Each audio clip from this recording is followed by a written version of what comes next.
اے پیغمبر کہہ دو کہ لوگو اگر تم کو میرے دین میں کسی طرح کا شک ہو تو سن رکھو کہ جن لوگوں کی تم اللہ کے سوا عبادت کرتے ہو میں ان کی عبادت نہیں کرتا،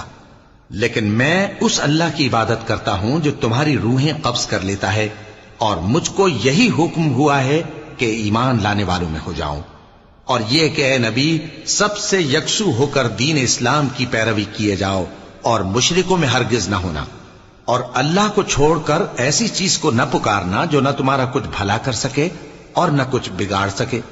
اب اگر ایسا کرو گے تو ظالموں میں ہو جاؤ گے، اور اگر اللہ تم کو کوئی تکلیف پہنچائے تو اس کے سوا اس کا کوئی دور کرنے والا نہیں،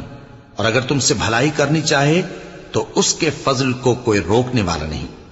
وہ اپنے بندوں میں سے جسے چاہتا ہے فائدہ پہنچاتا ہے، اور وہ بخشنے والا ہے، مہربان ہے۔ کہہ دو کہ لوگوں تمہارے